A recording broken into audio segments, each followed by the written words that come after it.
محترم دوستو، قیامت کی ایک ایسی بڑی نشانی جس سے مقابلہ کرنے کی طاقت کسی انسان کے اندر نہیں ہوگی، ایسی قوم جس کا ذکر قیامت کے قریب پیش آنے والے واقعات میں ملتا ہے۔ یاجوج اور ماجوج کی اس دنیا میں دوبارہ خروج کی اہمیت کا اندازہ اس بات سے بھی لگایا جا سکتا ہے کہ دجال جو کہ قیامت کی بڑی نشانیوں کا مرکز ہے، مگر اس کا تذکرہ قرآن میں کہیں بھی نہیں ملتا، لیکن یاجوج اور ماجوج کا ذکر قرآن میں تفصیلاً موجود ہے۔ دوستو، عوام الناس میں اس قوم کے بارے میں مختلف قسم کے خیالات پائے جاتے ہیں، مگر اکثر لوگ ان کی حقیقت سے ناآشنا اور بے خبر ہیں۔ یاجوج اور ماجوج کیسے دکھتے ہیں، یہ کس شکل و صورت کے ہوں گے، اور وہ کون سی دیوار ہے جس کے پیچھے یاجوج ماجوج قید ہیں، جو کہ حضرت ذوالقرنین نے تعمیر کی تھی، اور وہ اس دیوار میں کتنا سوراخ کر چکے ہیں، یہ تمام تر معلومات آج آپ کے ساتھ اس ویڈیو میں شیئر کریں گے۔ آپ سے گزارش ہے کہ ویڈیو کو آخر تک ضرور دیکھیے گا۔ دوستو، زمانہ قدیم میں بہت سی قومیں گزری ہیں جو ظلم و جابریت میں اپنی مثال آپ تھیں، اور ان کی طاقت اور دہشت کی بنا پر ہر طرف انہی کا سکہ چلتا تھا۔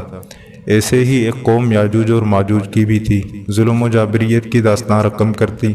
یہ قوم کوئی اور مخلوق نہیں بلکہ آدم ہی کی اولاد تھی۔ بعض مفکرین کے مطابق یہ قوم حضرت نوح علیہ السلام کی قوم اور آپ کی اولاد میں سے ہے۔ حضرت نوح علیہ السلام کے 3 بیٹے تھے، جن میں سے ایک کا نام یافس تھا، اور یافس کے 12 بیٹے تھے، اور ان میں سے 2 کا نام یاجوج اور ماجوج تھا، اور انہی سے ان کی نسل آگے چلی۔ اس کے علاوہ یاجوج ماجوج کے ساتھ ہی جو اہم نام زیر تذکرہ آتا ہے وہ حضرت ذوالقرنین کا ہے۔ دوستو، حضرت ذوالقرنین کے بارے میں کہا جاتا ہے کہ یہ کوئی نبی نہیں بلکہ اللہ کے ایک نیک بندے اور بادشاہ تھے، جن کو ذوالقرنین کا لقب چند وجوہات کی بنا پر دیا گیا تھا۔ ایک تو یہ کہ وہ زمین کے 2 انتہاؤں میں سفر کیا کرتے تھے، یعنی مشرق اور مغرب کے درمیان، اور بعض مفکرین کے مطابق روم اور پیرس پر حکمرانی کے باعث ان کو یہ لقب عطا کیا گیا تھا۔ بہادر اور طاقتور بادشاہ ہونے کے ناطے دنیا بھر کے بادشاہ ان کے تابع تھے، اور ان کے خالہ زاد بھائی یعنی حضرت خضر علیہ السلام ان کے خاص وزیر تھے۔ حضرت ذوالقرنین اکثر حالت سفر میں رہتے تھے۔ اسی دوران وہ ایسی سلطنت میں پہنچے جہاں ترک آباد تھے۔ یہ سلطنت آرمینیا اور آذربائیجان کی سرحد کے قریب موجود تھی۔ وہاں 2 پہاڑوں کے درمیان ایک جگہ تھی جس میں ایک قوم آباد تھی جو ترکوں کا قتل عام کیا کرتی تھی، اور اپنی سرکشی اور فتنہ کی انگیزی کے باعث بہت مشہور تھی۔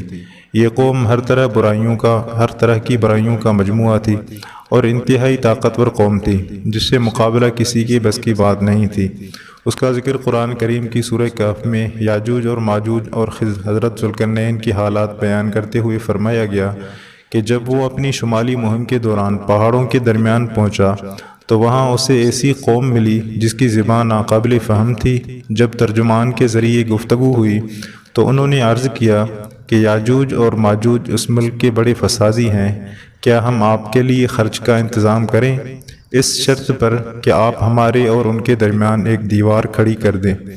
حضرت ذوالقرنین نے کسی بھی قسم کے معاوضے کے بغیر محض اجر و ثواب کی نیت سے اس کام کو کرنے کی رضامندی ظاہر کر دی، اور ان پہاڑوں کے درمیان لوہے اور پگھلے ہوئے تانبے کی ایک مضبوط دیوار کھڑی کر دی، جس سے وقتی طور پر یاجوج اور ماجوج کا فتنہ دب گیا۔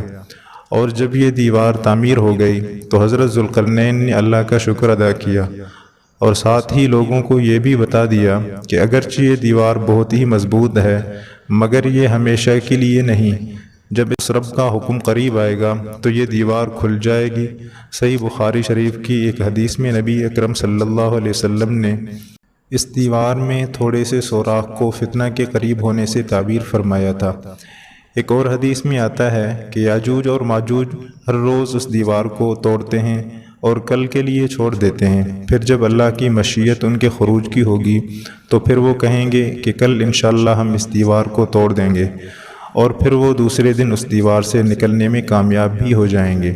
جب یہ قوم آزاد ہو جائے گی وہ تباہی مچاتے ہوئے نکل پڑے گی، اور ان کا پہلا گروہ بحر تبریہ تک پہنچے گا اور اس جھیل کا سارا پانی پی جائے گا۔ اسی طرح جب آخری گروہ وہاں پہنچے گا تو وہ حیران ہو کر کہے گا کہ یہاں کبھی پانی ہوا کرتا تھا۔ پھر یہ قوم ہر طرف فساد برپا کر دے گی اور ہر بلندی سے اترتی ہوئی نظر آئے گی، اور ایک وقت ایسا کہ ساری زمین پر انہی کا قبضہ ہوگا۔ جب یہ قوم یروشلم کے پہاڑوں پر پہنچے گی تو کہے گی اب تمام زمین پر ہمارا قبضہ ہے، اور آسمان کی طرف تیر برسانا شروع کر دے گی، اور وہ تیر خون آلود ہو کر واپس لوٹیں گے۔ نبی اکرم صلی اللہ علیہ وسلم نے ان کا حلیہ بتایا کہ ان کے قد چھوٹے چھوٹے ہوں گے اور چہرے چوڑے چوڑے ہوں گے اور آنکھیں چھوٹی چھوٹی سی ہوں گی۔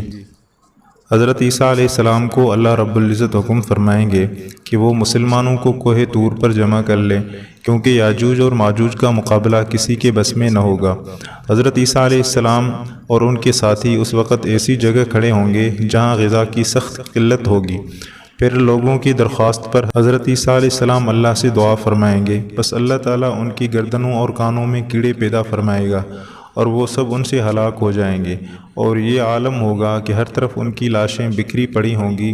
پھر اللہ رب العالمین خاص قسم کے پرندوں کو مقرر فرمائیں گے جن کی گردنیں اونٹوں کی طرح ہوں گی، اور وہ ان کی لاشوں کو اٹھا کر اس جگہ لے جائیں گے جہاں پر اللہ کا حکم ہوگا۔